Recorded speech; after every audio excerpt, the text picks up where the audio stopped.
আসসালামু আলাইকুম। এবিসি বিশ্ব সংবাদে আপনাকে স্বাগত। শুরুতে এই সংবাদ শিরোনাম, পরে বিস্তারিত। জানিয়ে দিব সর্বশেষ আপডেট আন্তর্জাতিক সংবাদ। প্রথমেই জানিয়ে দিচ্ছি সংবাদ শিরোনাম। চীন যেসব ভয়ঙ্কর অস্ত্র দিচ্ছে পাকিস্তানকে। আরও থাকছে, পালাচ্ছে ইসরায়েলি সেনারা, কোথায় পালাবে এবার নেতানিয়াহু। এরপরে জানিয়ে দিব বাংলাদেশ সীমান্তে ভারতের রাডার ড্রোন যুদ্ধ বিমান। আরও থাকছে, ইসরায়েলি চাপ তোয়াক্কা না করেই পারমাণবিক কর্মসূচির পথে ইরান। এবং সর্বশেষ জানিয়ে দিব মার্কিন রণতরী ও ইসরায়েলে হামলার দাবি হুতির। শুনছিলেন সংবাদ শিরোনাম, এখন বিস্তারিত। তবে তার আগে অনুরোধ থাকবে এই ভিডিওটিতে একটি লাইক এবং কমেন্টস করে জানিয়ে দিন পাকিস্তান কাশ্মীর জিন্দাবাদ, হিন্দুত্ববাদী ভারত নিপাত যাক। এবং আপনি যদি আমাদের চ্যানেলে নতুন হয়ে থাকেন তাহলে চ্যানেলটি সাবস্ক্রাইব করে আমাদের সাথেই থাকুন। কাশ্মীর ইস্যু নিয়ে চিরশত্রু পাকিস্তানের সাথে যখন যুদ্ধের মেজাজে ভারত, তখন খানিকটা দূরে দাঁড়িয়ে মুচকি হাসছে চীন। সাম্প্রতিক অতীত ভারত সীমান্তে পাকিস্তানের সাথে যতগুলো সংঘাতে জড়িয়েছে তার চেয়ে বড় এবং বেশি সংখ্যক সংঘাত হয়েছে চীনের সাথে। অন্যদিকে পাকিস্তান চীনের সবচেয়ে ভালো বন্ধু, ফলে ভারত যদি পাকিস্তানের সঙ্গে যুদ্ধে যায় তবে তাদের একই সঙ্গে চীনেরও মোকাবেলা করতে হবে। এরই মধ্যে পাক GF-70 যুদ্ধবিমানের জন্য চীন পাঠাতে শুরু করেছে মহাশক্তিশালী দূরপাল্লার ক্ষেপণাস্ত্র। যুদ্ধের ভারতকে মোকাবেলায় শাহবাজ শরীফের ঘনিষ্ঠ মিত্র শি জিনপিং সব ধরনের শক্তি সরবরাহ করবেন বলে ধারণা করা হয়েছে। প্রতিরক্ষা সংক্রান্ত সূত্রগুলো বলছে, বেশ কিছুদিন আগেই ভারতীয় রাফেলের সঙ্গে পাল্লা দিতে জেট টেনিস যুদ্ধবিমান ইসলামাবাদকে দিয়েছে বেইজিং। যুদ্ধের উত্তেজনার মধ্যে এবার পাকিস্তানের জন্য PL-50 ক্ষেপণাস্ত্র পাঠাতে শুরু করেছেন শি জিনপিং। আকাশ থেকে আকাশে হামলা চালাতে দক্ষ ও কার্যকরী অস্ত্র মূলত ভারতের সামরিক সক্ষমতার মূল শক্তি রাফেলের যুদ্ধ বিমানকে ধ্বংসের জন্যই দেওয়া হয়েছে। পাকিস্তানের সবচেয়ে বড় প্রতিরক্ষা অংশীদার চীন, দুই দেশের যৌথভাবে তৈরি GF-17 যুদ্ধবিমান আসন্ন এই যুদ্ধের সবচেয়ে বড় খেলার হয়ে উঠতে পারে। যুদ্ধ শুরু হলে পাকিস্তানের সামরিক বাহিনীকে দেওয়া K-8 কোরাকরম এয়ার প্রোফাইট আল খালিদ ট্যাঙ্ক বহর সহ দেশটির জন্য বিশেষভাবে বানানো আরও চীনা অস্ত্র সরবরাহ পাবেন শাহবাজ শরীফ। ভারতের আক্রমণ ঠেকাতে শি জিনপিংয়ের দেশটির আকাশ প্রতিরক্ষা ব্যবস্থাও সরবরাহ করবে বলে তথ্য উঠে এসেছে। চীন থেকে নিজেদের বেশিরভাগ নিরাপত্তা সরঞ্জাম কেনার পাশাপাশি সাম্প্রতিক সময়ে দেশটির অপ্রতিরোধ্য পিপুলস লিবারেশন আর্মির সাথে বেশ কিছু মহড়াও করেছে পাকিস্তানি বাহিনী। ভারতের সাথে সংঘাত পরিস্থিতিকে মাথায় রেখে চালানো সেসব মহড়া পাকিস্তানি সেনাদের এগিয়ে রাখবে বলেই ধারণা করা হচ্ছে। কূটনৈতিক ও সামরিকভাবে বিশ্ব পরাশক্তি চীন ভারত পাকিস্তান যুদ্ধের মোড় ঘুরিয়ে দিতে পারে। তাছাড়া ভারতের সাথে থাকা সীমান্তগুলোতে সম্প্রতি চাপ বাড়িয়েছে শি জিনপিংয়ের সেনারা। আর এই নিয়ে এমনি দিশেহারা নরেন্দ্র মোদী। পাকিস্তানের সাথে যুদ্ধ শুরু হলে চীনা বাহিনী ভারত সীমান্ত আরও সক্রিয় হয়ে উঠবে বলেও আভাস মিলেছে। নরেন্দ্র মোদী সরকারের ক্ষমতায় আসার পর থেকেই আঞ্চলিকভাবে প্রায় বিচ্ছিন্ন ভারত। আগ্রাসী মনোভাবের কারণে একের পর এক বন্ধু হারিয়েছে। সাম্প্রতিক সময়ের চরম চাপে পড়েছে নরেন্দ্র মোদী সরকার। উগ্র জাতীয়বাদী নীতির আড়ালে ভারতীয় সীমান্তে বেশ কয়েক বছর ধরেই চীন ও পাকিস্তানের প্রভাব বাড়ছিল। এমনকি চীন এরই মধ্যে ভারতের সীমান্তের অনেকখানি জায়গা দখল নিয়েছে বলেও খবর উঠে এসেছে। যুদ্ধে যেতে না চাওয়া, অপ্রশিক্ষিত যোদ্ধা আর ফাঁকা ব্যারাক, চরম সংকটে ইসরায়েলি সেনাবাহিনী। গাজার ফ্রন্টে একের পর এক ভেঙে পড়েছে প্রস্তুতির দেওয়াল। মোট কথা, নেতানিয়াহু সরকারের মাথায় হাত। রেডিও তেহরানের অনলাইন সংরক্ষণের প্রতিবেদন অনুযায়ী ইসরায়েলের বিরোধী দলের প্রধানী লাপিদ কঠোর ভাষায় সমালোচনা করে বলেছেন, ইহুদি হারেদ বা অর্থোডক্স সম্প্রদায়ের সেনাবাহিনীতে কাজ না করার প্রবণতা ইসরায়েলের রিজার্ভ সৈন্যদের ওপর অতিরিক্ত চাপ সৃষ্টি করেছে। আর শাসক গোষ্ঠী তাদের একই অবস্থানকে সমর্থন করে সংকটকে আরও গভীর করেছে। বিশ্লেষকদের মতে, ইহুদিবাদী শাসন ব্যবস্থার শুরু থেকে যেসব জটিল সমস্যার মুখোমুখি হয়েছে তার মধ্যে হারেদ সামরিক পরিষেবার বিষয়টি অন্যতম, এবং এটি ইসরায়েলের শাসক গোষ্ঠীর ডানপন্থী এবং বামপন্থী রাজনৈতিক নীতির মধ্যে বড় ধরনের রাজনৈতিক সমস্যা সৃষ্টি করে আসছে। ইরানের বার্তা সংস্থা ইরানের বরাতে জানা গেছে, লাপিদের সাফা কথা, যে সেনাবাহিনীতে চাকরি করবে না সে যেন সরকারের বাজেট থেকে এক সেকেলও না পায়। তার এই বক্তব্য ইসরায়েলের রাজনীতিতে ধর্মনিরপেক্ষ এবং ধর্মীয় সম্প্রদায়ের মধ্যে চলমান উত্তেজনার ইঙ্গিত আরও স্পষ্ট করে তুলেছে। এর মধ্যে ইসরায়েলের কান টিভি ও অন্যান্য বেশ কয়েকটি গণমাধ্যমে সূত্রে জানা গেছে, ইসরায়েল সেনাবাহিনী এখন গোলনি এবং গুয়াতি ব্রিগেড থেকে প্রশিক্ষণ ছাড়াই সৈন্যদের সরাসরি গাজার ফ্রন্টে পাঠাচ্ছে।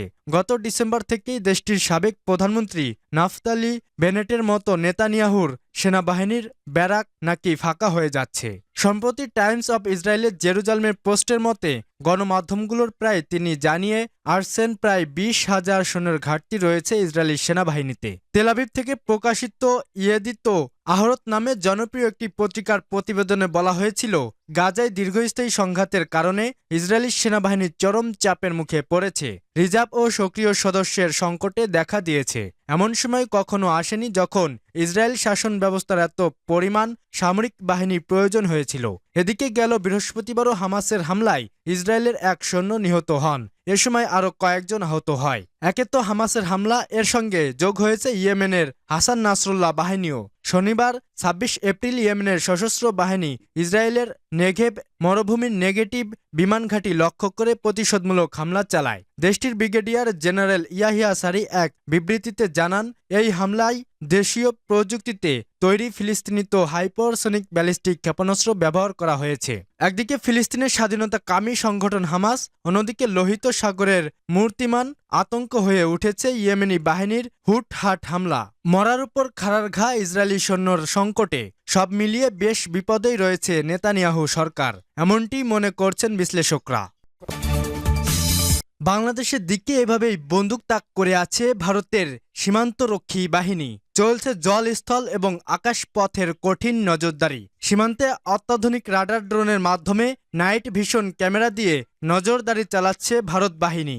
উত্তরবঙ্গের হাসিমারা এবং বাগডোগরা বিমান ঘাঁটিতে যুদ্ধবিমান রাফাল এনে রাখার খবর দিয়েছে ভারতীয় গণমাধ্যম হিন্দুস্তান টাইমস। কিন্তু হঠাৎ করে কেন ভারত বাংলাদেশ সীমান্তে দেশটির অতিরিক্ত নজরদারির তৎপরতা? আর এখন সীমান্তে দেশটির বাড়তি তৎপরতায় বেড়েছে উদ্বেগ। বাংলাদেশের বাইরে পাকিস্তানের সাথে নতুন করে কাশ্মীর ইস্যুতেই বিভেদ জড়িয়েছে ভারত। পহেলগামে হামলার ২৬ পর্যটকের মৃত্যুর পর দুই দেশ এখন মুখোমুখি অবস্থানে। যে কোনো সময় বেঁধে যেতে পারে তীব্র সংঘাত। সামরিক শক্তি আর অস্ত্রশস্ত্র নিয়ে ভয়ানক প্রস্তুতি নিচ্ছে পরমাণু শক্তিধর প্রতিবেশী দুই দেশ। চলমান উদ্বেগজনক পরিস্থিতিতে বাংলাদেশের সাথে সম্পর্ক আরও গভীর করতে চাইছে ইসলামাবাদ। এরই মধ্যে অর্থনৈতিক, রাজনৈতিক এবং সাংস্কৃতিক ক্ষেত্রে সম্পর্ক আরও মূলসন করার বিষয়ে বাংলাদেশকে বার্তা দিয়েছেন পাকিস্তানের প্রতিরক্ষা মন্ত্রী খাজা আসিফ। বাংলাদেশে পাকিস্তানের সুসম্পর্ক খুব একটা ভালো চোখে দেখছে না ভারত। এই সম্পর্ককে অন্যভাবে বিশ্লেষণ করতে চাইছে দিল্লি। কাশ্মীর নিয়ে চলমান উদ্বেগের মধ্যে দেশের সীমান্তগুলোর নিরাপত্তা আর কোনো ফাঁক রাখতে চাইছে না ভারত। এই অজুহাতেই ভারত বাংলাদেশ সীমান্তেও নিশ্ছিদ্র নিরাপত্তা বেষ্টনী গড়েছে ভারতীয় সেনা। এরই মধ্যে সীমান্ত এলাকায় বেড়েছে সেনা তৎপরতা। বন্দুক তাক করে দাঁড়িয়ে আছে সীমান্তরক্ষী বাহিনী। প্রাথমিকভাবে কয়েকটি কৌশলগতভাবে সুবিধাজনক জায়গা চিহ্নিত করা হয়েছে, বিশেষ করে উপকূলীয় এলাকা। আপাতত সেই পয়েন্টগুলোর নিরাপত্তা ব্যবস্থা উন্নত করা হয়েছে। সেনা গোয়েন্দাদের তৎপরতাও বেড়েছে। এরই মধ্যে কেন্দ্রীয় স্বরাষ্ট্র মন্ত্রণালয়ের গোয়েন্দা দপ্তর জানিয়েছে বাংলাদেশের আকাশ ব্যবহার করে ভারতকে আক্রমণ করা হতে পারে। অত্যাধুনিক রাডার ড্রোনের মাধ্যমে নাইট ভিশন ক্যামেরা দিয়ে সীমান্তের নজরদারি চলছে। ভারত বাংলাদেশ সীমান্তের 4096 কিলোমিটার দেশের 5 রাজ্য জুড়ে বিস্তৃত এই সীমান্ত এলাকা। এরই মধ্যে বেশিরভাগই পশ্চিমবঙ্গের সাথে। সীমান্তের নিরাপত্তায় নিযুক্ত আধা সেনার সঙ্গে যৌথভাবে কাজ করছে সৈন্যরা। ইসরায়েলি চাপ তোয়াক্কা না করেই পারমাণবিক কর্মসূচির পথে ইরান। ওয়াশিংটনের পক্ষে পরোক্ষ আলোচনায় ইরান স্পষ্ট জানিয়ে দিয়েছে, ইউরেনিয়াম সমৃদ্ধ করার অধিকার তাদের অভ্যন্তরীণ ও সার্বভৌম বিষয়। একই সঙ্গে যুক্তরাষ্ট্রের একতরফা ও অবৈধ নিষেধাজ্ঞা কার্যকরভাবে প্রত্যাহারের দাবিও তুলেছে তেহরান। সোমবার এক সাপ্তাহিক সংবাদ সম্মেলনে ইরানের পররাষ্ট্র মন্ত্রণালয়ের মুখপাত্র ইসমাইল বাঘাই বলেন, ইউরেনিয়াম সমৃদ্ধকরণ এবং অর্থবহ নিষেধাজ্ঞা প্রত্যাহার ইরানের রেডলাইন, যা আলোচনা কেন্দ্রবিন্দুতে রয়েছে। তিনি বলেন, আমরা আমাদের মূল নীতিগুলোর প্রতি সর্বোচ্চ গুরুত্ব দিয়ে এগোবো। এসব নীতির প্রতি সম্মান না দেখানো হলে কোনো চুক্তি হবে না। ওমানের মধ্যস্থতায় সম্প্রতি ইরান ও যুক্তরাষ্ট্রের ৩ দফা পরোক্ষ আলোচনা করেছে। তেহরান স্পষ্ট করেছে ইউরেনিয়াম সমৃদ্ধকরণ একটি সার্বভৌম অধিকার, যেখানে কোনো আপোষের সুযোগ নেই। ইরানের রাজনৈতিক বিষয়ক উপপররাষ্ট্রমন্ত্রী মাজিদ তখত রাবানেচিও দেশটির দৃঢ় অবস্থানের কথা পুনর্ব্যক্ত করেছেন। তিনি মজলিসের সামনে বলেন, শূন্য ইউরেনিয়াম সমৃদ্ধকরণ, ইরানের প্রতিরক্ষা সক্ষমতা এবং আঞ্চলিক প্রভাব এই ৩টি বিষয় আলোচনার বাইরে। অন্যদিকে ইসরায়েল তীব্র আপত্তি জানিয়ে বলেছে, ইরানকে অবিলম্বে ইউরেনিয়াম সমৃদ্ধকরণ সম্পূর্ণ বন্ধ করতে হবে, নতুবা তারা যে কোনো সময় পারমাণবিক বোমা তৈরির দিকে এগিয়ে যেতে পারে। তবে যুক্তরাষ্ট্রের তুলনামূলকভাবে নমনীয় অবস্থান নিয়েছে। ওয়াশিংটন শান্তিপূর্ণ উদ্দেশ্য পারমাণবিক কর্মসূচি পরিচালনার অধিকার ইরানকে দিতে প্রস্তুত বলে আভাস মিলেছে। ইসরায়েলি প্রধানমন্ত্রী বেনিয়ামিন নেতানিয়াহু সম্প্রতি জি উইশ নিউজ সিন্ডিকেট আয়োজিত এক সম্মেলনে বলেন, যে কোনো উপায়ে হোক ইরানের পারমাণবিক অস্ত্র অর্জনের সব পথ বন্ধ করতে হবে। ট্রাম্পের সঙ্গে সাম্প্রতিক আলাপের প্রসঙ্গ টেনে তিনি জানান, যুক্তরাষ্ট্রের সঙ্গে আমাদের ঘনিষ্ঠ সম্পর্ক আছে, কিন্তু জাতীয় নিরাপত্তার প্রশ্নে ইসরায়েল নিজের সিদ্ধান্ত নিজেই নেবে। ওমানের মাধ্যমে ইরান যুক্তরাষ্ট্র আলোচনায় আংশিক অগ্রগতি হলেও নেতানিয়াহু তা নাকচ করে দিয়েছেন। তিনি লিবিয়ার উদাহরণ টেনে বলেন, যদি ইরান লিবিয়ার মতো সমস্ত পারমাণবিক ও রাসায়নিক কর্মসূচি বাতিল না করে, তাহলে তা কোনোভাবেই গ্রহণযোগ্য হবে না।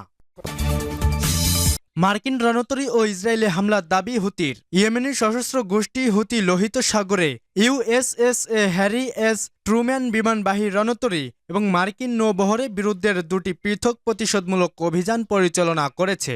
এছাড়াও ইসরায়েলে হামলা চালানোর দাবি করেছে হুতি। ইয়েমেনি সামরিক বাহিনীর মুখপাত্র ব্রিগেডিয়ার জেনারেল ইয়াহিয়া সারি সোমবার এক বিবৃতিতে জানান, ইয়েমেনি নৌ ও বিমান বাহিনীর ইউনিটগুলির মার্কিন নৌবাহিনীর নিমিৎজ ক্লাস জাহাজ এবং অনন্য আমেরিকান যুদ্ধ জাহাজের বিরুদ্ধে যৌথ অভিযান পরিচালনা করেছে, যেখানে বেশ কয়েকটি দেশীয় ক্রুজ এবং ব্যালিস্টিক ক্ষেপণাস্ত্রের পাশাপাশি যুদ্ধ ড্রোন ব্যবহার করা হয়েছে। এই হামলার ফলে ইউএসএস হ্যারি এস ট্রুম্যান বিমানবাহী রণতরী এবং এর এসকর্টদের উত্তর দিকে পিছু হটতে বাধ্য হয়। সারি বলেছেন, ইয়েমেনের রাজধানী সানা এবং দেশটির উত্তর পশ্চিম অঞ্চলীয় শহর সাদাতে একটি অভিবাসী আটক কেন্দ্র মারাত্মক মার্কিন বিমান হামলার প্রতিশোধ হিসেবে এই হামলা চালানো হয়েছে।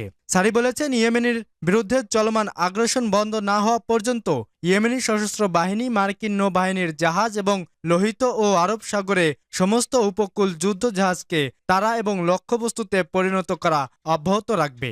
এছাড়াও ইয়েমেনি ড্রোন ইউনিট ইসরায়েলি ভূখণ্ডের দক্ষিণ দিকের আশকেলন শহরের একটি কৌশলগত অবস্থানে দেশীয়ভাবে উন্নত ইয়াফা মানুষবিহীন ড্রোন ব্যবহার করে হামলা চালায়।